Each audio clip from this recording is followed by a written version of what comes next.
Tannhäuser is a role that I've always wanted to perform purely because of the vocal challenges. It's one of the most difficult things to sing, and I don't know, it's like climbing Mount Everest. I wanted to make sure that I was able to do it, and if you're able to climb Mount Everest, why wouldn't you want to try? I think as an opera, it's the perfect opera. I mean, the characters are flawed, there's drama going on, there are all these different aspects of purely human, someone wanting love, but is that love a spiritual one or is that love a physical one? Everybody has a different opinion about those things. It depends on your upbringing, it depends on your spiritual beliefs. But this character of Tannhäuser explores this in a way that I think is very relatable, And as a singer, being able to play, one of these characters that sing from the beginning of the show to the end of the show, and it's some of the most difficult vocal writing there is. Just being able to tackle that is amazing.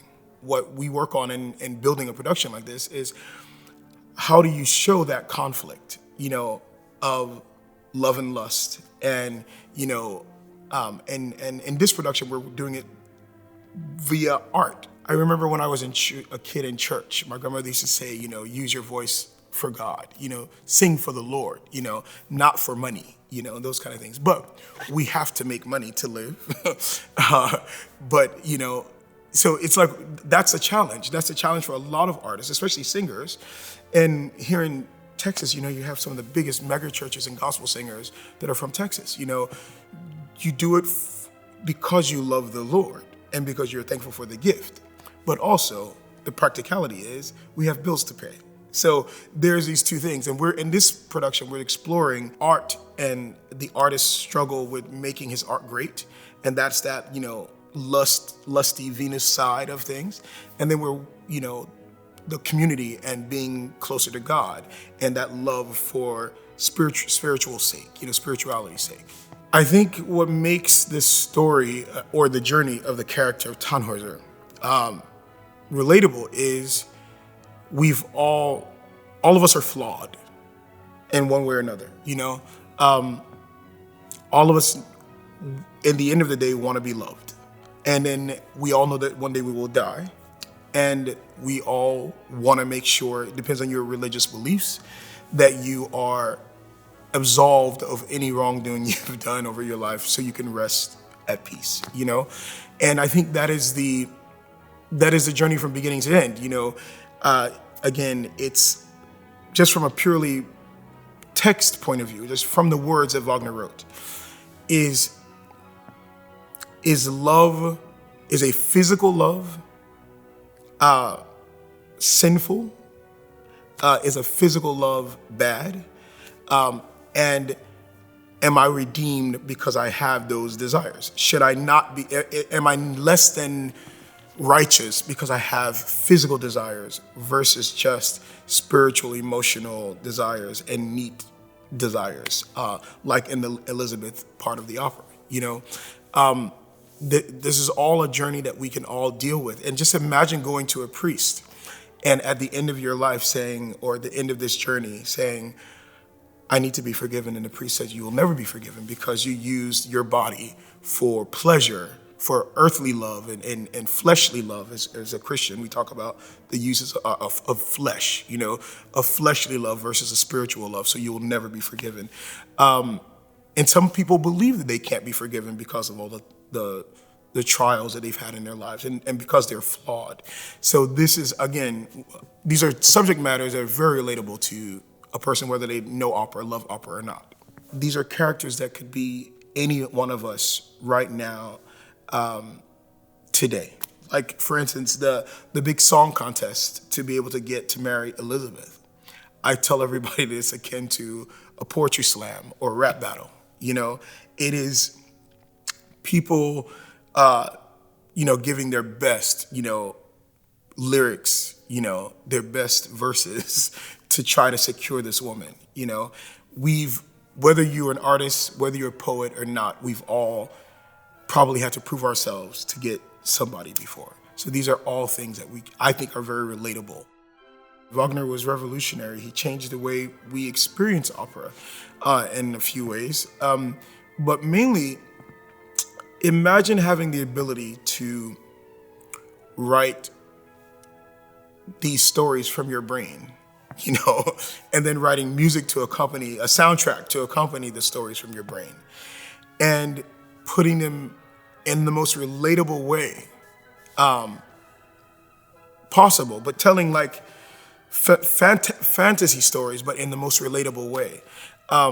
This is what he did better than anybody else. He's not often talking about real humans in a lot of his operas.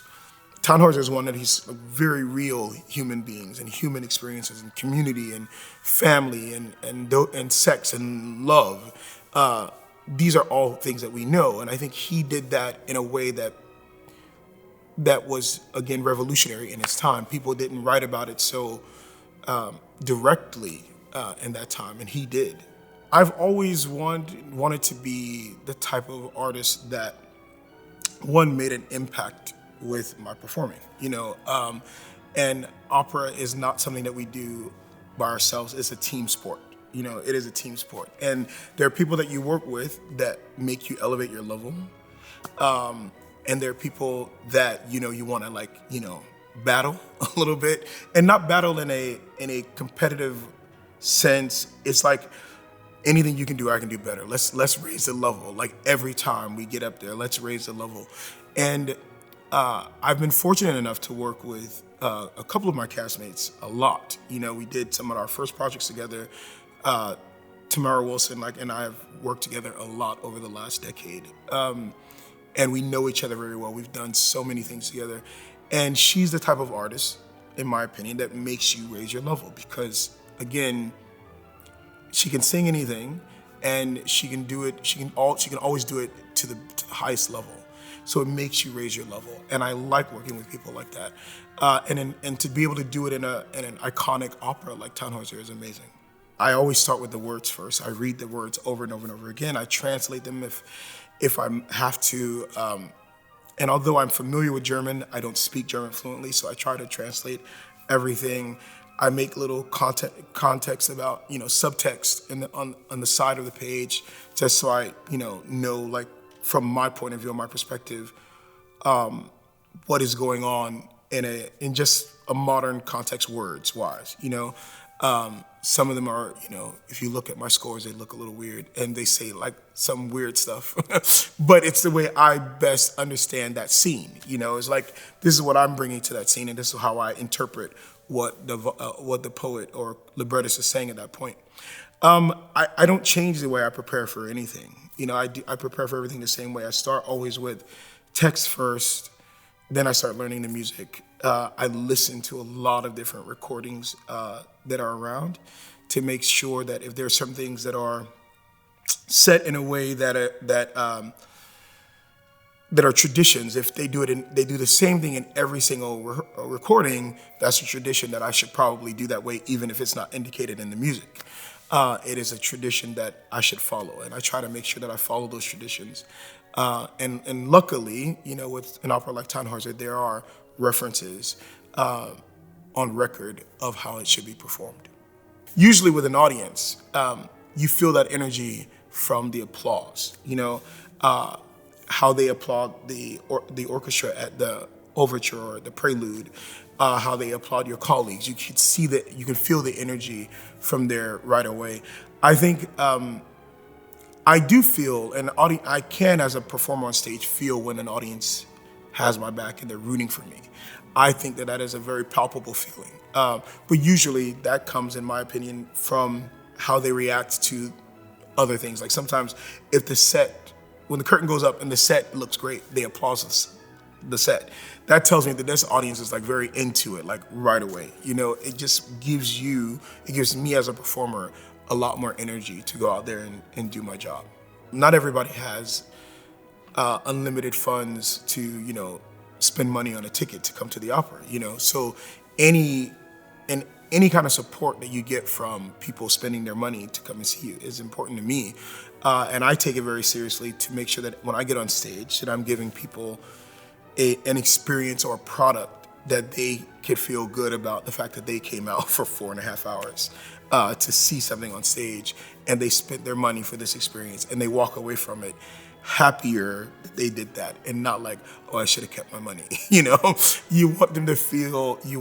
I want them to feel a sense of pride in what they just saw, a sense that they got their money's worth. I think it's terribly important.